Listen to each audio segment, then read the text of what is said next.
Dom's got no camera tonight, for personal reasons. Actually, it's because the internet in his house. Anyways, so Dom, Starfinder finally out. It's finally out. Not out all the way on Foundry yet, but it's out. It's officially launched. It's no longer in playtest. Where do we even start? What do you want to talk about? What do you want to cover? Well, I guess everybody was wondering like how they were going to like do this. Is it going to be like, do I need to buy the Pathfinder stuff in order to run Starfinder? And they decided to keep them separate. Like when you buy the Pathfinder player core, it reprints all the stuff from the Pathfinder 2e player core. Okay, makes sense. And then makes it into its own standalone, sci-fi themed, fantasy themed. And sort of, and like they also talk. One of the things that they decided to do is because they're slightly different feeling games. Pathfinder is a very melee, sword and board fantasy, and then the sci-fi portion of it, there's a lot of like lifestyle. There's a little bit of like sort of lifestyle, sort of talking about how to play this game. Like a lot of the characters have like a lot of abilities that, it's focusing on combat like normal, but there's a lot of like stuff inside the classes and inside the equipment and stuff like that. It's very things that you wouldn't really necessarily pay attention to much in a Pathfinder game, but maybe you might pay attention to having this type of equipment in a Starfinder game. Like having a phone. Yeah, I mean technically, that's kind of a big deal, having a computer in your pocket, having access to the internet. Yep. Yeah. Like and how much driving you might be doing in a Starfinder game. Like, so there's stuff in there they like clearly had to give time to, because of Starfinder versus Pathfinder. Well, so they definitely made sure. I can't believe anybody expected anything else though. Systems like World of Darkness, right? Like the rules are always the same, but like every core book is its own thing, right? So you get Mage the Ascension, you get Werewolf the Apocalypse, you get Vampire the Masquerade. They're all independent. I mean, they can all be used together, but they're also all standalone. And I mean, more so than World of Darkness, this is completely different genres. So it doesn't really matter if all the rules are perfectly matched up, which is my favorite part of it. It's it makes total sense to have them separated into two completely distinct properties. Man, I'm looking at this video on their site, their launch video. It is there's a lot going on. There's a lot going on in this 3-minute and 33-second video. with the animations and the talking. Yeah. So there was a scandal. Not on their end, but on a supplier's end, where they had arranged to have miniatures made for their starter box, which you can see in the video. They have miniatures. They were going to have like an entire miniature line done up for Starfinder, and the company they went with actually overextended and did too many unfulfilled Kickstarters, and then basically filed for bankruptcy, and then they kind of lost that. Oh, I remember that. I don't remember that or not. Soda Pop Miniatures or whatever, Ninja Division, something like that. So, like, seeing that they've bounced back enough to have the minis in the starter box, it makes you pretty happy. The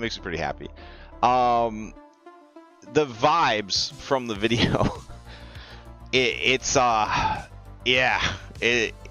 definitely. Everything that I've heard of people playing Starfinder First Edition and Second Edition is there's definitely like this like Final Fantasy VII remake level of like cheesiness. Absurdity. Yeah, absurdity. That's a great word for it. Absurdity. Yep. You know what I mean? Where it's like it's very serious, and it's some very serious stuff going on, and it's kind of borderline R-rated content, right? But also just goofy, just some of the weirdest, dumbest stuff. Patra, what's this guy who's dancing while he's walking around?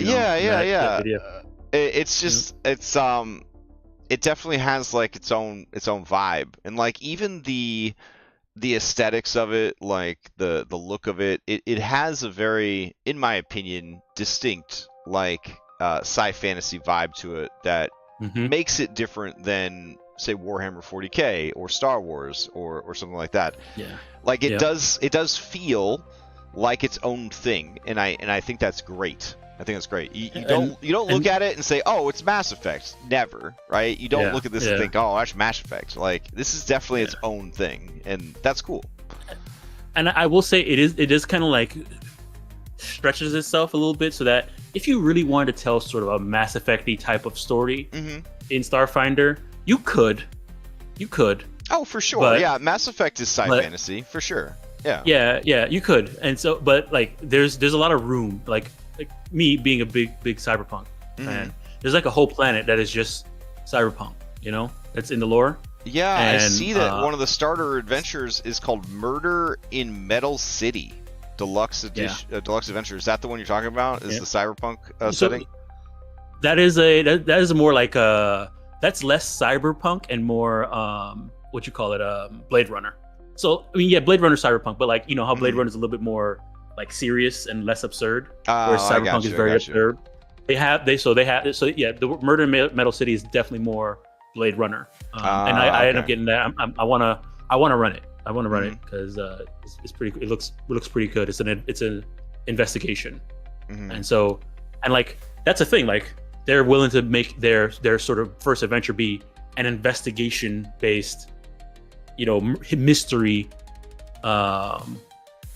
campaign, and not like you're like, whereas the beginner box is like, this is a dungeon. You guys are gonna fight stuff. Right, like, yeah, you're gonna be fighting stuff. But like they're like, it is basically more like there's gonna be combat. They're using Pathfinder's combat system. Deluxe Adventure. They're selling this thing in a box set. Oh wow. Yeah. I end up buying the box set. That's pretty cool. This is gonna be my first. I guess Daggerheart was my first physical TTRPG book, but this is gonna be my first. One of my favorite adventures of all time, Madness at Gardmore Abbey, the last great thing from 4th edition.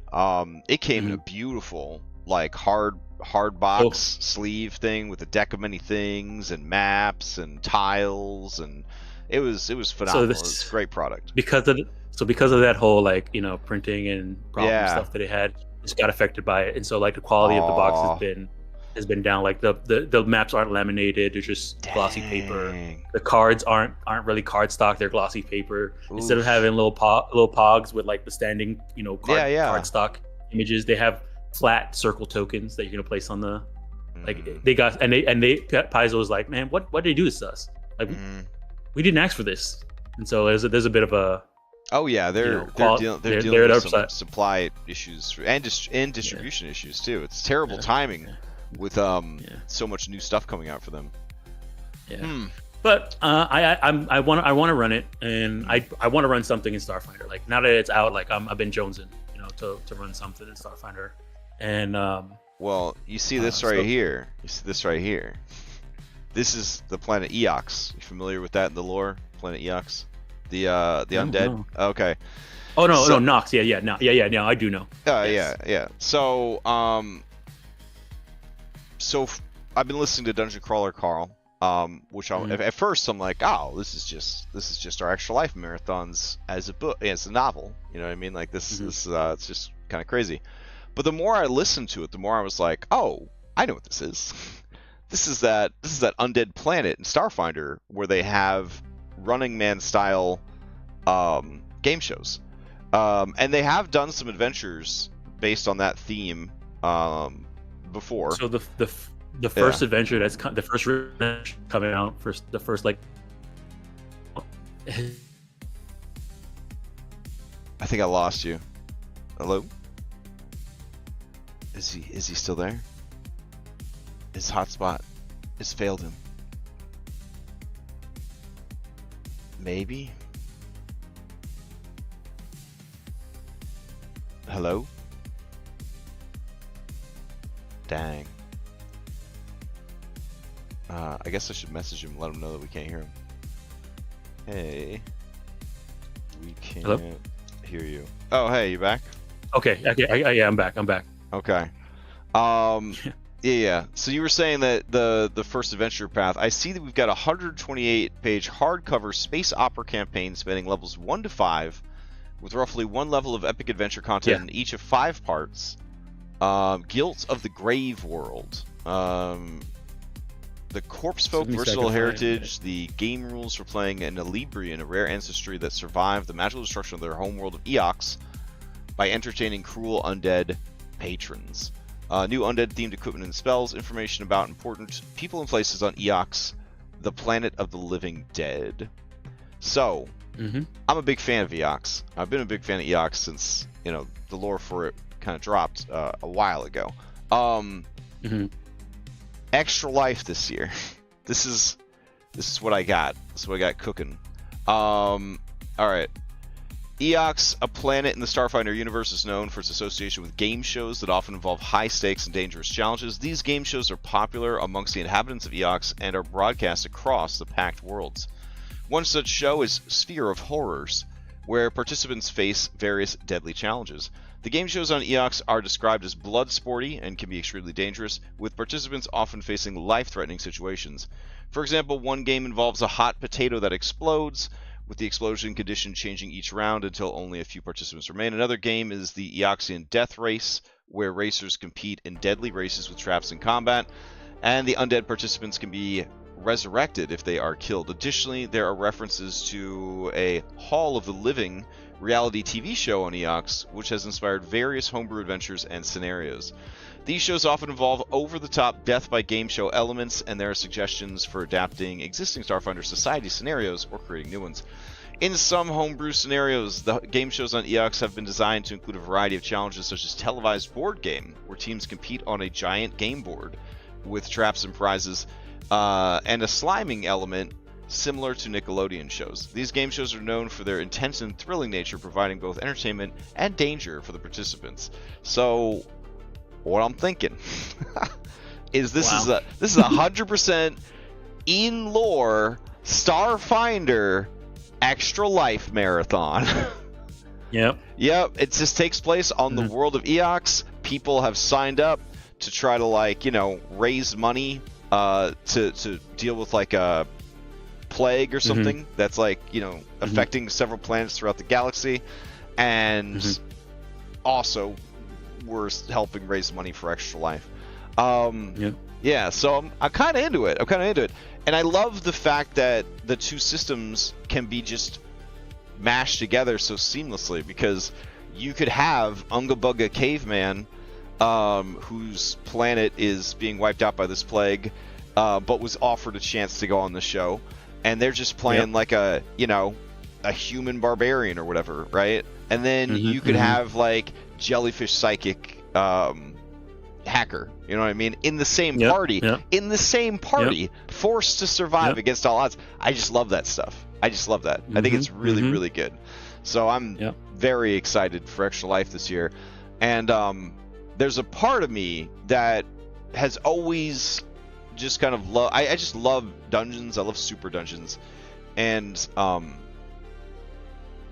there have been many, I don't want to call them West Marches. They're kind of West Marches. They're kind of a revolving cast super dungeon game where pretty much whoever can make it that week sits down to play. Sort of what I was trying to do with Dragonbane, but essentially it's just a massive dungeon. And you just keep playing. You just keep playing in the dungeon. And some characters are going to be higher level than others. Some challenges are going to be outrageously difficult if you're starting a new character and you just got to hope that the other players can carry you, kind of thing. And I don't know. The idea of having an entire planet have a seasonal game show. So outside of Extra Life, you could even explore something that's this sci-fantasy fantasy mashup. I don't know, it's very appealing to me. So I'm definitely excited for it. That's only one of many things that I could see using the system for. But what would you do to make the game feel more cyberpunk? So there's a 1E adventure called Fly Free or Die. It's based off of Firefly. There's space truckers, and the main the theme of the thing is that you guys are everyday people trying to make a living, and the corporation that you work for is just it sucks, and they take advantage of you, and they are very bad against, and they sort of run this section of the galaxy, and you're space trucking in their section of the galaxy, and you work for them, and there's a whole adventure about you being space structures dealing with that, and stuff happens, and you know, maybe you screw over the company, maybe the company screws over you, and like, you know, it's very like. And it also has like the 1E adventure has like a whole system about like everyday life, like you need to pay your bills and stuff like that, and like do all that stuff. And there's also a whole thing about, you know, being traders, being space truckers, and like bringing cargo from one location to another location.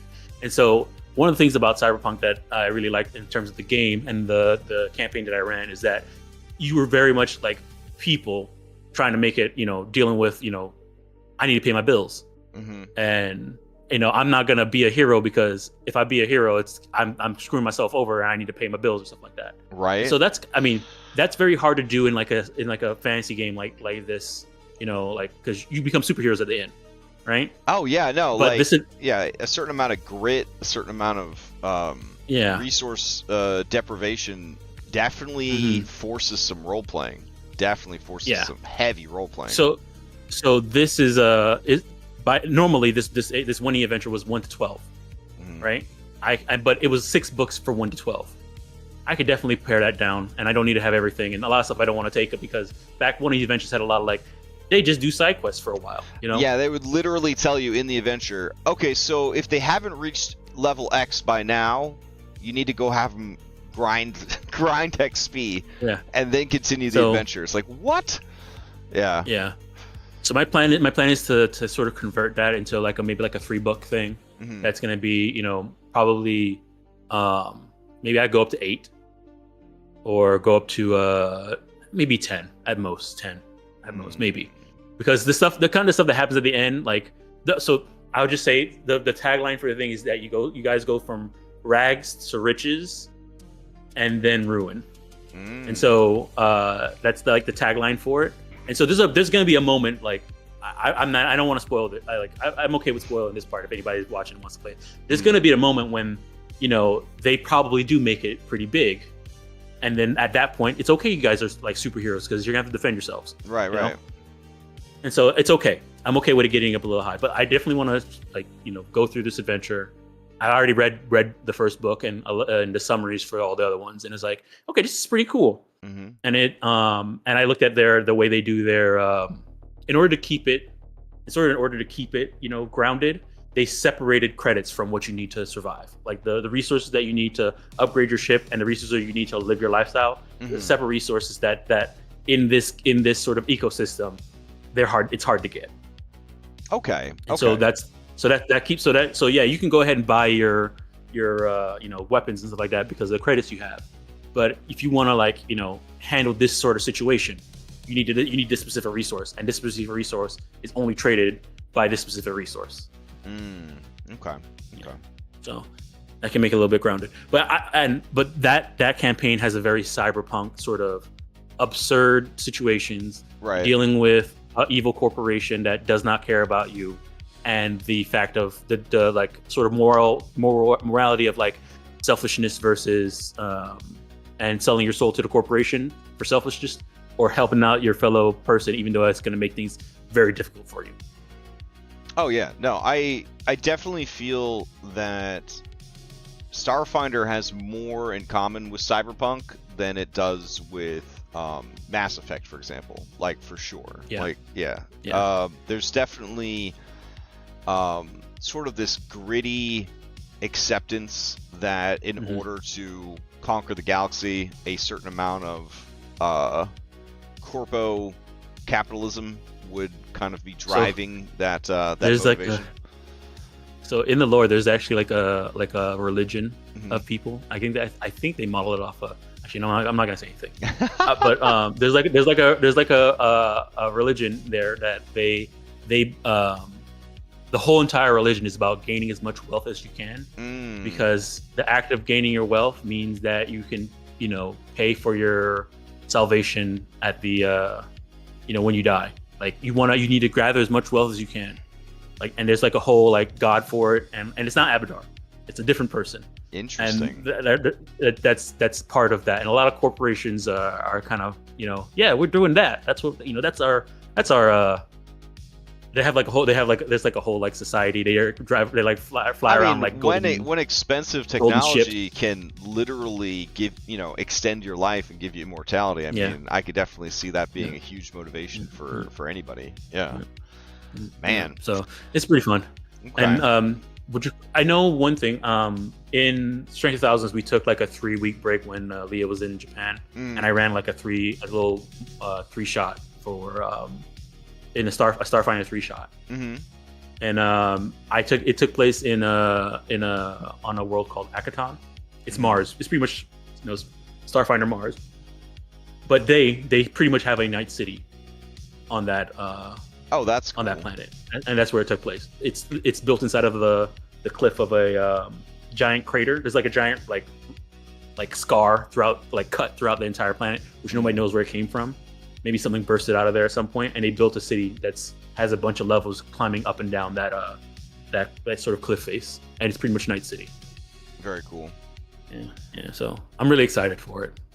Now, with and then you've been running Cyberpunk for a long time. You've been running a lot of Starfinder games. Lower level fantasy games. It's very easy to keep things linear enough that prepping, right, is not really an issue. When you get to those higher levels where you get teleports, you get airships, you get flying mounts, all that kind of stuff. The world does start to expand and crack open, which can make prepping for a game that is not sort of mutually agreed upon to be linear a challenge. How do you feel about a game like Starfinder that's like the whole galaxy? Do you know what I'm saying? Like the whole galaxy is there. Like how do you feel about that from a prep standpoint, from a GM preparing to run standpoint? So I love maps and stuff like that, but I've like running Cyberpunk with them having access to an entire city and not being able to prep for wherever they can go wherever they want inside the city. I have learned to be okay with just saying, if you guys want to go there and I don't have a map there, unless there's going to be a fight, and if you guys start a fight, I'll make a map real quick and we can play on it. But if you guys are just going to like a store or something like that, unless you go in there looking for a fight, then I will just do theater of the mind. I'll throw up an image, right? Yeah. Okay. And usually in those games, like where you have that freedom in like a city, most people aren't walking around looking for a fight because police are like if you're in like a modern location, most people make characters that are situated for this modern location, and these modern people are not running around trying to start a fight in the city because they're gonna go to jail. Like it's not like in a fantasy game where like it's town guards. We can run. There's no like phones and security cameras and stuff that. Drones chasing you down and drone. And so most people like in Cyberpunk, like the characters were scared of the police because the police is the biggest gang in Night City. Like they're gonna come and kill you. Right. Like and they won't stop. Like they'll Max Tack might come out of nowhere and be like, if they think you're a cyber psycho for just going around killing people, you're gonna die. Like, and I'm not gonna. I make sure I tell my players that, hey, if this is what you're planning to do, you will die. Right. Yeah. Like you know this in character. And so it's a little easier in sort of a modern situation because the characters are usually make characters with modern sensibilities, and so they usually don't go ahead and do the crazy stuff that will cause them to just have to have a fight in a place that they are not going to have a fight. And sometimes what I'll do is I'll prep stuff that's sort of generic enough that when they go to the location and if something happens there, I can replace the visuals for that location with this thing. So yeah, I mean, at the end of the day, it's the same amount of prep that any sandbox game would have, right? Yeah. Like you just want to have 3 or 4 different warehouse maps, 2 or 3 factories, an apartment building. And one good thing about like Cyberpunk and and like Starfinder and stuff like this is that a lot of stuff is standard. Like at that point, it's okay to have standardized warehouses. Oh yeah, absolutely. That makes sense. Yeah, that makes sense in this world. Like everywhere, almost all these warehouses look the same. Maybe I'll just rotate the map. Maybe. You know? I mean, if they're all built en masse or whatever, you know what I'm saying? Like like it's okay. And then if somebody's going through like an apartment building, like one apartment building, maybe when they go visit the apartment building, I'll build them out and place them and put a bounding box around just this apartment. Yeah, just right? The part of the building that they're in. Yeah, I got you. Yeah, and then if they come back to another apartment building, it's a different part of that same map. That was a map of an apartment building they need to do. So I've done some tricks like that, gotcha. and Cyberpunk has helped me a lot. Helped me get comfortable. But sometimes in Cyberpunk, for example, you knew, you were very confident that they were going to end up in a particular place eventually, and so in that way you would kind of go all out to make like a real nice set piece map to kind of make up for the more fluid kind of like thrown together maps that you might have had to use for other encounters. Like there was a moment in Cyberpunk where they're gonna, because I knew what jobs were gonna get offered to them. Whether they took it or not, that was up to them. But they needed money, so I understood that in most cases they usually were gonna take a job, and in that job there's like, at least in the written adventure, there's like, okay, these are all the locations that they can get, information about this thing or where people will be at, and so I would prep those locations. And maybe they don't go to some of them, but they would go to the ones that whatever line they went through this sort of job or this investigation or whatever it is, they would go to some of them. And then maybe sometimes, they get to another job and they never went to this one, map that I had. I would just replace it and rename it and change out the NPCs, when they go there, because they never went there in this other job, but it's sort of a warehouse they need to go to for this job. I'll just reuse this warehouse they never went to. Yeah, makes sense. Yeah. Okay. So, Starfinder 1, the cycle of content, the content cycle. They did not release mech rules until almost the end of the product cycle. Yeah. I have a reason why I need mech rules. Do you think that they're going to do the same thing again? Do you think it's going to be like mech rules is going to be like on the back burner until, they cover the more immediate things that people need? So. Yeah. Because people are mainly actually for ship combat. And right now they don't even have, they're going to do cinematic ship combat first. Oh. And then monsters. And then afterwards they're going to do crunchy ship combat. Yeah, like Pathfinder 1 ship combat was very like hit or miss. You either had people that were like, this is great, or people that were like, I'm gonna leave and you could tell me when you're done and I'll come back and play, but I'm not gonna even sit through this. Yeah.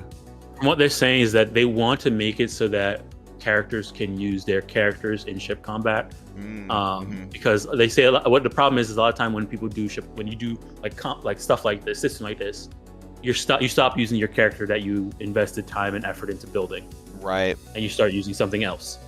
And so they're trying to say, okay, how can we make people's characters be useful in ship combat, like the stuff that you picked. Yeah, I'm still struggling with that with Skyhaven, because I do want the players to be able to do the things that they do and not just be locked into, 4 Pokemon commands essentially for the ship rule that they chose.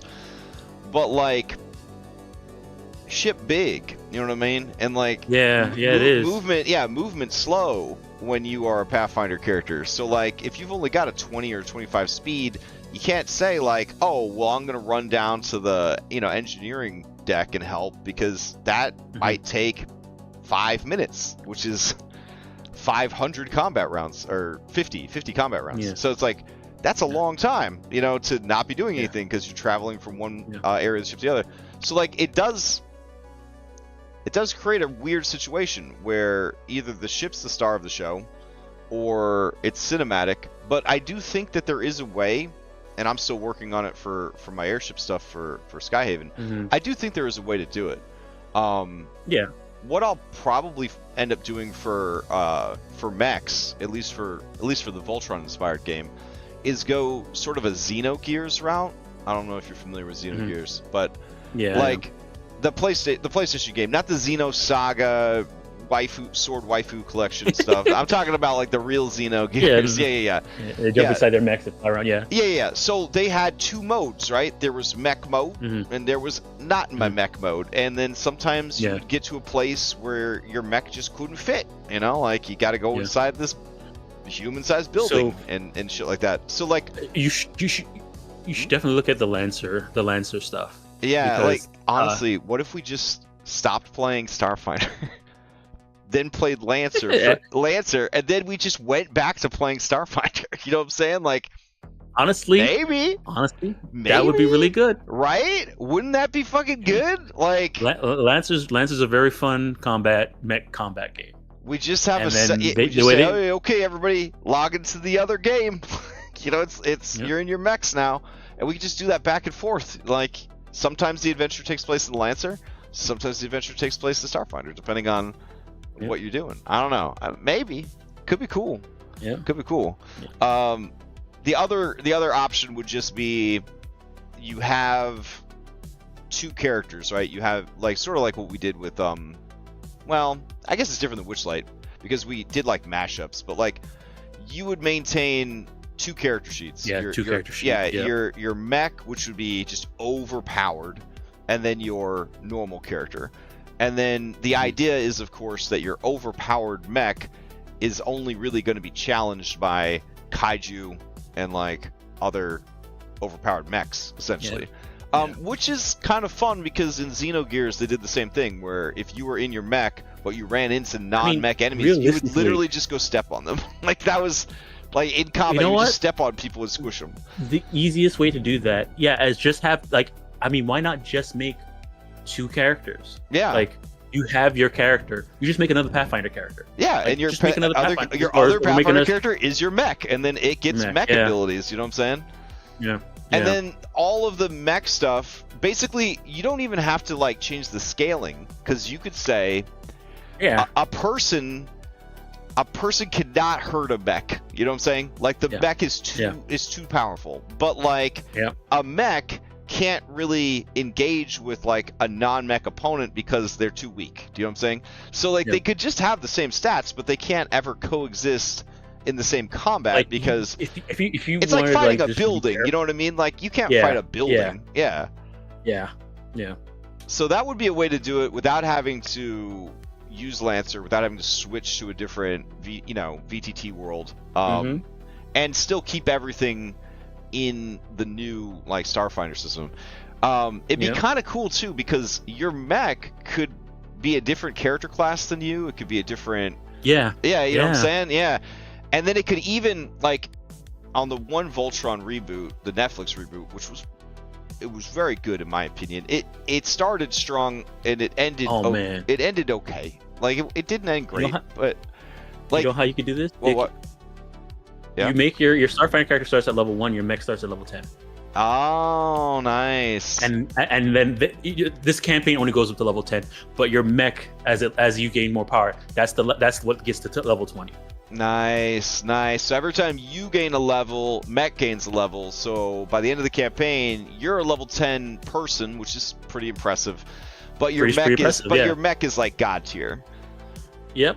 Okay. So then, sorry to turn this into like, a Voltron thing, but how would you rule? You telling me about giant robots? How would you rule all 5 robots coming together? Like, what does it mean to be the head? Do you know what I'm saying? I'm thinking we use the rules for multiple heads from Battlezoo, because Battlezoo has a supplement of what do you do if a creature is playable with multiple heads, and they actually have rules to cover like a 5-headed creature. Like, you could play as Tiamat. A group of 5 people could be the 5 heads of Tiamat playing through a campaign. Leveling up and stuff like that. So I was thinking, like, but I don't know. Would that be more fun than if you guys were just working together as 5 mechs? Yeah, I mean, if you were just doing the whole Yeah. Gundam thing, yeah. Well, I think the Yeah. idea is, like, you'd have to go, if you wanted to keep the Voltron theme, there would just be enemies that are just too strong to fight independently, so you'd have to turn into it. Like, how we're saying that, like, a person can't fight a mech because the mech too big. Yeah. Like, you could Yeah. say that this space god or whatever, right, is too big for regular kaiju mech to fight. Like, you need to go one step higher. You know what I mean? I understand. Make like, it the sparing. concept You know, of make it why. making a sparing kind of thing. I think I'm it just could wondering if be. it'll It be could more- be fun is it- in limited at times. I don't think you'd want to do Yeah, it like maybe all limited, the time. yeah. Yeah. Yeah. And you'd have to have some like plot mechanic for why it's so strong, but you aren't doing it all the time. Like something Like, where maybe- like maybe it it's like- wears out the core of the mechs or something. Or there has to be a power. There has to be a power source in the location for you to do it. Oh yeah, like a place of power kind of thing, like a space ley Yeah. line that you tap into. Yeah, and or once you yeah. tap it, it's gone. Yeah. Ooh, that could be part of the motivation of the campaign. Is going to collect concentrated energy like this that allows the mechs to fuse. Maybe that's what Oh. the DBG is doing. Oh shit! And you guys are chasing him down, and you finally catch up to him when he's about to collect the last one. He needs to collect the last one to take over the world. But you guys, at that moment, you guys collect it so that he can't get it. But then he's still powerful enough to destroy the rest of the world. But now you guys have collected one of them with also the blood of heroes and the chosen one or whatever like that. That's gonna be good. That's good stuff. That's good stuff. Yeah. Man. Yeah. So like, I just see a lot of possibilities here. Like a lot. And to me, again, the strongest thing that Starfinder Revised is bringing to the table is the seamless integration with what's already there. So brilliant. Like, just super duper smart design. Having them just seamlessly go back and forth between each other, I love it. Yeah. I think it's really, really good. I don't know at what point you would want to, like, kind of say, like, hey, you know, like, I'm limiting this content, I'm limiting that content, you know what I mean? Because it feels like in Starfinder, everything from Pathfinder, I don't see why it wouldn't be allowed, you know, because it's in the future. Yeah. Right? I will say the only thing is that, and it's actually the you probably have a harder time as a Pathfinder character in Starfinder, mainly because mainly for the ancestries too, because a lot of the ancestries have like built-in flight from just level 1. Yeah. Right? With no problem. Whereas all the other ancestries in Pathfinder be like, okay, I get flight for one action, you know, one turn at my level 5. 6 seconds a day I can fly until level 5. Yeah, kind of thing. But then this jellyfish just starts with a 25 flight speed, you know. Right. Because he's a jellyfish. I mean, how else is he gonna move, you know? But makes sense. But so there's some, like, you know, things you would want to do if you're bringing some Pathfinder stuff into your Starfinder. You may want to, like, you know, give some people some level playing field, some elevation, just because the game system, the setting expects people to have, like, flight is not a hard thing to come by in this setting. You know, range weapons, it's a range weapon meta. So, like, most people are gonna be, you know, most of the maps are a little bit bigger. At least from what I've seen, they're a little bit more space. They expect people to shoot people more than they expect people to hit people. Getting resistances to certain things is much easier, you know. Like, I mean, recall knowledge. Everybody can just, if they have their, you know, phone, they can look it up, right? Yeah. Yep. So there's, you know, things are a little bit more, like, convenient in Starfinder that a Pathfinder character would be like, man, why are they so easy for them and so hard for me? You know. See, in the reverse, where you're playing Pathfinder and you're wondering, like, what to bring in and what to allow, I mean, that, you know, that's obviously super situational. There have been historically like plenty of sci-fantasy Pathfinder adventures, like Numeria, right? There's an entire region that there's, you know, a crashed Star Destroyer, which completely changes the whole region. So, like, I love that you can just sort of, like, grab what you need to try and drop these elements in there. Yeah, and it's just ready to go. And then also, not that Pathfinder was lacking on monsters, but now you could just take Starfinder monsters, give them a little coat of paint, and now you got new Pathfinder monsters. You know what I mean? So it's like, it's pretty cool. It's pretty damn cool. So very exciting stuff. All right, I want to ask you about this. There is some kind of deck supplement. I love cards. So it says Starfinder Infinity Deck card game. You familiar with this thing? No, what's that? All right, it's on their store. It says even seasoned spacefarers need a break sometimes, and those in Starfinder Galaxy often turn to the Starfinder Infinity Deck for some light and fun entertainment. The original rules for this ubiquitous deck of 65 cards, found in virtually every cantina and corner store in the Pact Worlds, were lost to the gap, an infamous period of missing memory. Since then, countless alien species, cultures, and worlds have invented their own rules using this versatile deck of 65 suited playing cards. The Starfinder Infinity Deck comes with rules for 4 different games: high-stakes gambling, card collecting competition, in which you'll have to salvage an abandoned starship, a tense 2-player game that pits smuggler versus security, and a planet-hopping race to complete jobs for hire. Pick the perfect pairing for your players and pass time in the world of Starfinder at your home table. Now, I love these kind of supplemental games. There's Full Dragon Ante for Dungeons and Dragons. And the idea of these games is always people put in the effort to come to the venue to play in person, and then two assholes last minute call out or ghost on the session or whatever, and you don't know if you want to run the whole session, but now you got something fun to do with everybody hanging out and stuff. But I do wonder what kind of applications it could have in a VTT space of introducing this kind of stuff. I mean, honestly, like you could have for sure. This could be a part where you guys decide to go to maybe a gambling den or something like that. And you're trying to get information for it, and you guys are playing this game while also I can it just be really like a pretty cool. Like if the game is fun too, like the card game is fun. Actually, just as a group, taking an hour to play a game of it, if it's quick too. Maybe play the game character during that thing in character and role play and the GM who's playing is role playing as an NPC that they're trying to get information from or something like that. I mean, I don't know. We did a lot of crazy stuff in Mythic Odyssey, but I still loved the sessions where the Lotus Witch would make you guys play games with her but you guys were in character playing these other games, and I felt like it really revealed a lot about the characters in those moments of fun. You know what I mean? Because adventures are always being forced to do or die, tough decisions, always in a hurry, and I haven't played Beyblades. Exactly, yeah. Being forced to kind of sit down, relax, and just kind of engage with something that's not constant murder, constant survival. I do think it shows a side of the characters that you don't normally get to see, and as players, you have this opportunity to sort of role play and explore the character in ways that you hadn't anticipated. So yeah, I think it'd be kind of cool. So, yeah, what opened my eyes to that was actually in Cyberpunk. There was a few sessions where the crew just went bar hopping, right?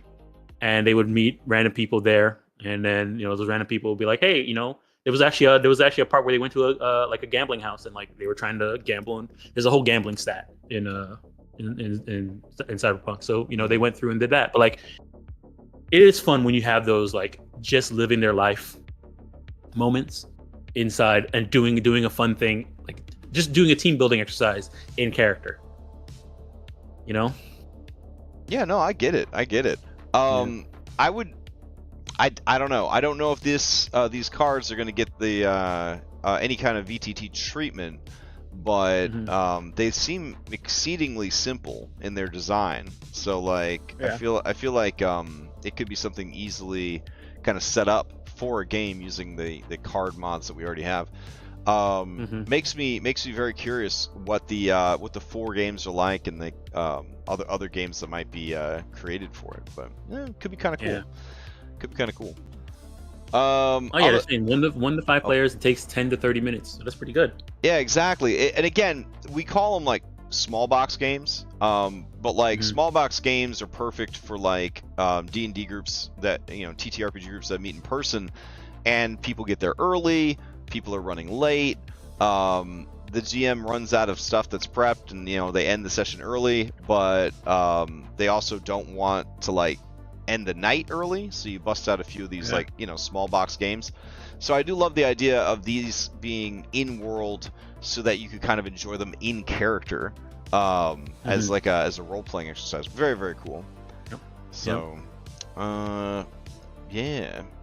Let's see, what else did they drop that was pretty interesting? The box set, kind of bonkers. The amount of stuff that they've got stuffed into the box set. Let's see, where's the starter set? So they don't have a actual like beginner box. Oh, really? Set yet for it? Yeah. So the only thing right now, right now, player core is out. Yeah. And the murder mystery, murder in Metal City box is out. So those are the only two products for Starfinder. Well, that and this deck, but those are only two like sort of things to play that are out right now. That and they had the Galaxy Guide came out a while back, but added a bunch of new ancestries and stuff like that, and gave you all the lore for all the planets that are in the main solar system. So where in the video, where do they get all these cool miniatures and stuff from? Is it? It's planned. Like okay. GM Core hasn't come out yet. The first Alien book the first Monster book hasn't come out yet. Yeah. And so there's right now the only thing that's been released is the player core, with all the content so that you can play, and then that one box, the mystery, Murder in Metal City box. Okay. That's the only thing you can buy right now. Dang. Yeah. All right. Well, I'll be honest. They still have all the play tests. 2E has been out for a while, but like they release such like big content drops, like big crunchy. Like Battlecry came out last week, and it's like 280 pages or something. You know what I'm saying? Yeah. This isn't like a Tasha's Cauldron of Everything. This is like a book just for fighting. That's 280 pages. I feel like when they drop huge content updates like that, it really revitalizes the game. Like I'm used to like the D&D release cycle where you get like the core books, and then you get a steady feed of like splat books, essentially, with a little bit of crunch, a little crunch here and there, and then that goes on and on and on. And then they do like a 0.5 revision, and then they start planning something else. And then you get the 0.5 revision, and then the most popular books from before 0.5, they get a redo or whatever. But like I feel like with Starfinder, we've had that 0.5 because we're in the revised content or whatever. Yeah. But at the same time, like the releases feel so beefy that they're including like full classes, not subclasses, not like new domains, but like full on 1 to 20 fleshed out, completely new ways to like play the game. And that does breathe a lot of life into the game. I mean, look at our community and how we latched on to Valda's Spire of Secrets, because we had been playing so much 5e at that point that we were just desperate for anything that felt fresh and felt new.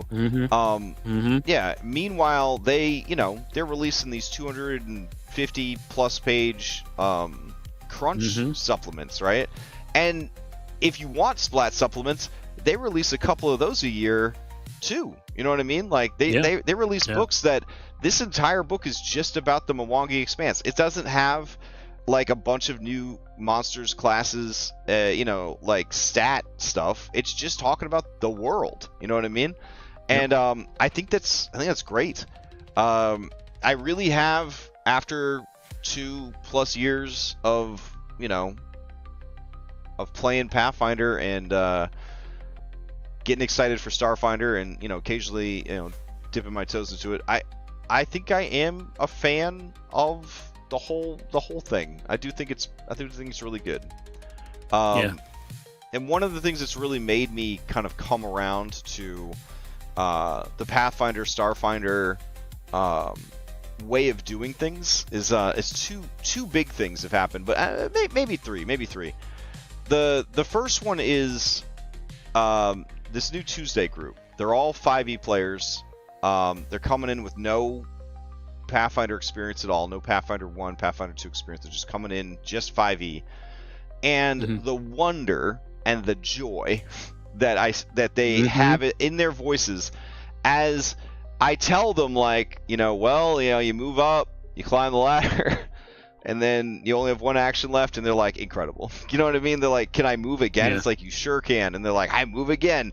And like the turns where it's like you got dropped to 0 and now you're back up, but you're wounded and your dying value's increased and you dropped everything that you were holding and you got to pick it up and get up off the ground. And it's like they say over and over again that like it just feels impactful. It feels like everything matters. You know what I mean? It feels like everything actually matters. And for them, that's huge, coming from years of playing 5e where, it's okay, you know what I mean? But like it really just comes down to the arbitrary decisions of the DM, how they want to interpret the rules, and then whether or not you've got people at the table that are abusing the broken spell system to basically let you or not let you have encounters. You know what I mean? So like to go from that environment to an environment where everything is earned, everything is planned, everything is accounted for, it means a lot to them. And then the second thing that's made me kind of come around to Starfinder, Pathfinder way of doing things is actually Daggerheart. Because like when we were sitting at the table, listen to me, okay? When we were sitting at the table playing, I was looking around like, this is bedlam. Do you know what I mean? This is just a free for all. This is a bunch of children shouting out make believe. You know what I mean? Like this isn't a real game. You know what I mean? Like this isn't a game. This is just kids playing make believe on the playground. And I'm not trying to disparage that experience because I think there's a place for it and I do think that it's enjoyable. But I think it's even more arbitrary. The DM is, making all the calls than 5e was. You know what I mean? Like it is. It 100% is. Yeah, and like I think I've seen enough really cool shit happen in Pathfinder and Starfinder with their very strict rules, with their very strict system. And I think that all the cool shit that I've seen happen in this felt so much more honest, more earned, and earned. And because it was earned, because it was difficult to do, because everyone at the table knows how hard it is to pull something like that off, it means a lot more. You know what I'm saying? It's more valuable.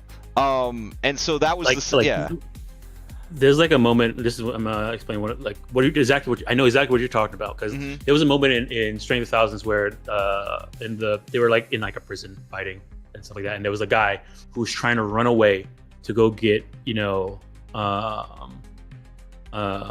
right? And that's his whole thing was that he'll stab somebody, they'll get slowed from just him stabbing him, and he'll run away to try and go get help, right? And while he was doing that, one of the characters who happened to have Wall of Stone, but Wall of Stone is a 3 action ability, but they were standing in the right location because they just came on the scene. And somebody's like, oh, they're running away, and they decided to cast the Wall of Stone, and the Wall of Stone was just long enough that they were able to like sort of shape it away so that it blocked off all the doors that he needed to do to exit to. And now everybody was all trapped inside this area, but at least he wasn't able to go get help. And everybody was like sigh of relief, like, oh man, he's not getting any more help because they thought he was gonna get away, but he just cast Wall of Stone. Like in 5e, you cast Wall of Stone. I mean, yeah, it's fine. You're able to do that. It's fine. But in Pathfinder, if somebody like did something like that, it doesn't seem crazy, but like everybody felt like that was so amazing because it helped. Well, you think about the difference, right, of how locked Yeah. down magic is in Starfinder and Pathfinder, right? So like Wall of Stone, it ain't great. You know what I'm saying?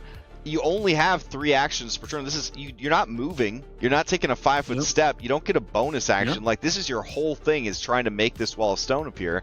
You don't get to just box people in automatically, which turns out you get a reflex save if they try to box you in. But you don't want that. We're past all that. But like the idea is, yeah, you're doing more with less, and I think that makes it more impressive. You know what I'm saying? Like. Yep. Yeah, so I like that. And then the third thing is, I would probably say my Skyhaven group, because the dynamics of the group are such that we can kind of tell as a group when it's okay to do a little rule of cool, a little, little goofy, tomfoolery, some japes and antics or whatever, that would sort of like fall outside of like the Pathfinder ideology without like losing the Pathfinder like feeling. You know what I'm saying? And like that kind of softened me on like the system, because I realized that like with the right group, like you can have those 5e moments and those 5e feels without all the 5e baggage. You know what I'm saying? Yeah. And you could play Pathfinder without feeling completely suffocated by there being a rule for everything and a sub-rule for everything and a system and a subsystem for everything. Like, and yeah, like those 3 things, Daggerheart, Skyhaven, and yeah, the first one that I said. Those are the 3 that have kind of like shaped like the experience for me, where it's like, oh, okay, yeah, this is good. This is a solid system. This is Yeah. And I've actually outgrown disliking the fighter. Like I finally got over it. I still think it's front loaded. But having played enough games that go above level 5, I do see that the fighter do fall off. Like, it's not that he falls off, it's just that everybody else catches up. But when the majority of games are taking place at low level, it can kind of feel like it's a bit unbalanced. But yeah, I will admit, without having to look at charts and graphs, just through personal experience, it do all come out in the wash. Yeah. So yeah, it's been good. It's a good system.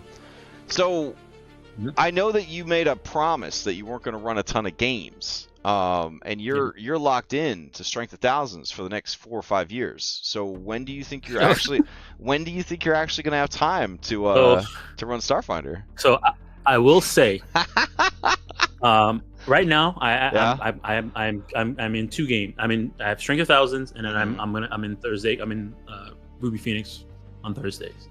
So those are only 2 commitments I have. I want to keep my weekends open because of family and life stuff that's been happening now. So that leaves my Monday, my Wednesday, and I don't want to touch I really don't want to touch Friday, but maybe for like short stuff. It's short. Okay.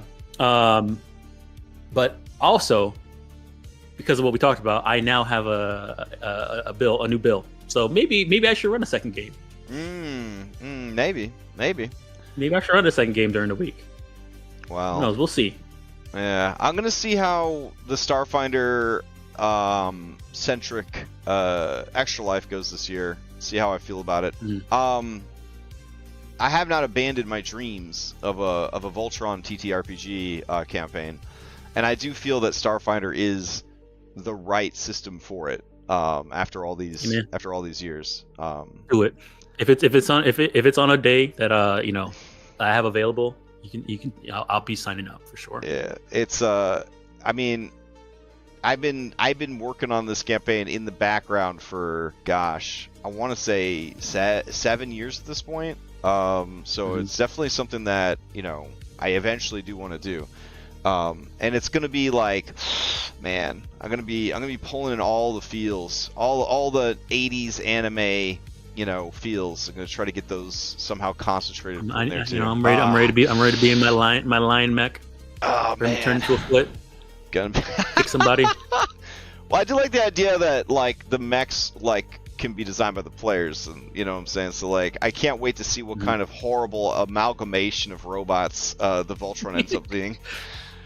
So it's like, yeah, like mine's like a snake. This other guy's like I don't know, a toaster. Someone else is a motorcycle. Like, obviously someone will be a dragon. Like, how do you decide which part is which part of the robot? I think it's going to be a lot of fun. I think there's going to be a lot of opportunities there. Yep. So, and then I mean, your Cyberpunk game sounds like it's going to be amazing. Man, it's an exciting time. Good stuff. Yeah. All right. Well, that brings us to time. It's nice to talk about happy stuff without there being a scandal or anything like that. Feels like we're a long way past that time in our lives. So that's good. That's good. Now we've got a company where the scandals happen to them. They don't do the scandals to other people. The scandals keep happening to them. That's how you know they're good guys. Yeah. All right. Well, enjoy your weekend. Good luck with your internet.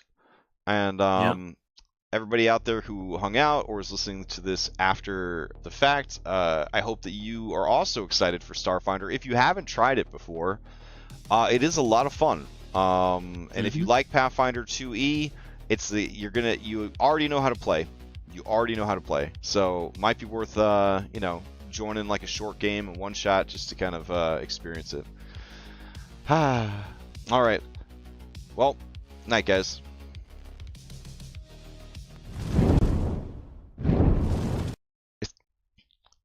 All right, I ended it.